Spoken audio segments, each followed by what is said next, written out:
ինքը տող կողմնորոշվի, քանի երկրի լրտես է ինքը, առնվազն երկուսը ոչ բարեկամ երկրներ են։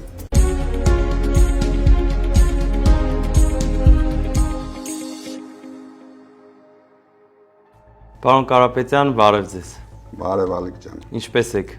Շատ լավ, դու ինչպե՞ս ես։ Ես էլ միշտ ուժեղ, շնորհակալ եմ։ Պարոն Կարապետյան, նախորդ շաբաթ հանդիպում ունեցաք ամենայն հայոց կաթողիկոս Գարեգին Բ-ի հետ եւ այդ հանդիպումը նախընտրական փուլում շատ բանի մասին էր խոսում։ Ինչպե՞ս կմեկնաբանեք։ Դա նախընտրական փուլում էր, բայց քաղաքականության հետ կապ չուներ։ Դա ընդամենը բարեկամական այցելություն էր կաթողիկոսի կողմից, մենք նույնիսկ քաղաքականության մասին մեկ բառ չենք խոսել, քանի որ թե վեհապարը, թե ես գտնվում ենք ապօրինի հետապնդումների տակ, շատ հետաքրքիր քննարկում ունեցանք, մենք քննարկեցինք մեր ազգային խնդիրների մասին, ազգային միասնության մասին, մեր ինքնությունների պահպանման խնդիրների մասին եւ եկեղեցու շուրջ ծավալված հարձակումների մասին եւ հույս հայտնեցինք երկուսս էլ, որ շատ շուտով այդ ամեն ինչը կանգնելու է եւ անողները շատ երջանիկ չեն լինելու դրա համար։ Պարոն Կարապետյան, Նիկոլ Փաշինյանը Երևանի իր քարոզարշավներից մեկի ընթացքում ադրբեջանական անվանումներով թվարկել է տարբեր գյուղերի անուններ, օրինակ Բարխուդարլի, Խեյրեմլի եւ այլն, որոնք սահմանազատման արդյունքում հայտնվելու են Ադրբեջանի տարածքում եւ սրա մասին նախորդ շաբաթ նաեւ ԱԳՆ նախարարն էր հայտարարություն արել եւ կոնկրետ անուններ չէր տվել գյուղերի, առանց որևիցե գյուղ նշելու։ Կարող ենք արձանագրել, որ սա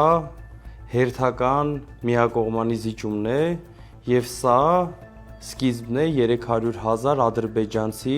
բերելու Հայաստան ծրագրի։ Նիկոլ Փաշինյանը ամենին զուգահեռ անում է։ Դա նույնիսկ հիմա եթե թվել է մի քանի գյուղերի անուններ, դա ոչինչ չի նշանակում։ Եթե Նիկոլ Փաշինյանը վերընտրվեց, ինքը կսկսի թվել Բասարգեճար, Գյոլչա, Սյունիքը, չգիտեմ ինչ անվանում Սյունիքին կտա, հետո կանցնի Երևանին։ Դրա համար ենք մենք ամեն օր ահազանգում,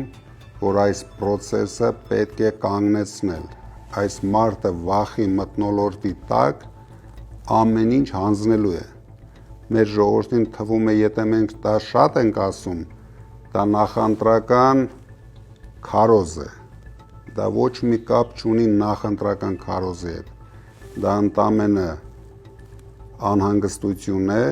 որ մենք ավելի լավ ենք տեսնում, ավելի լավ ենք զգում իրենց քայլերը։ Դրա համար պետք է կանգնեցնել։ Իրենք միակողմանի զիջելու են ամեն ինչ։ Իրենք 300,000 դեռ դա ամենաճշգրիտ թիվը չի։ Միգուցե դա լինի 500,000, հենց սկսեցին գալ, ով է կանգնեցնելու այդ process-ը։ Կարող է մինչև 1 միլիոն ադրբեջանցի կան։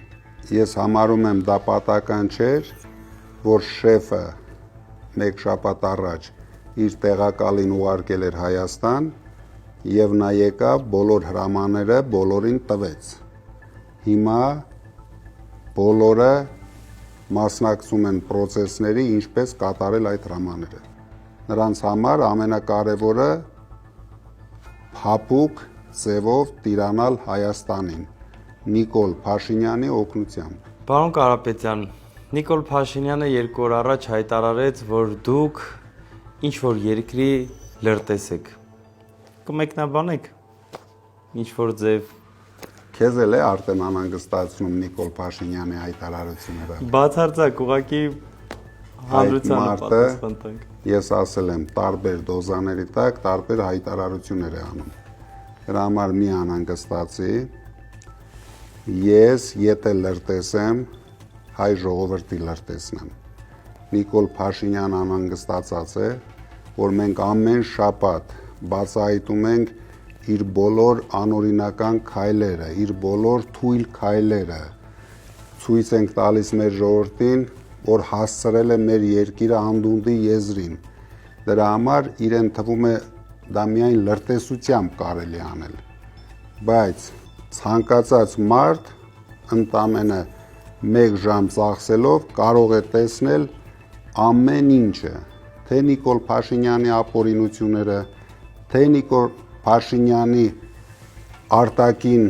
խնդիրները, որ բերել է մեր երկրի գլխին, թե ներքին խնդիրները, որ բերել է այս 8 տարում մեր երկրի գլխին։ Դրա համար լրտես լինել պետք չի։ Իսկ ինչ վերաբերում է Նիկոլ Փաշինյանին, ինքը թող կողմնորոշվի, քանի երկրի լրտես է ինքը։ Առնվազն 2-ը ոչ բարեկամ երկրներ են։ Շնորհակալ եմ պարոն Կարապետյան, ձեզ լավ օր։ Քեզ էլ լավ օր, Ալիկ ջան։ Շնորհակալ եմ։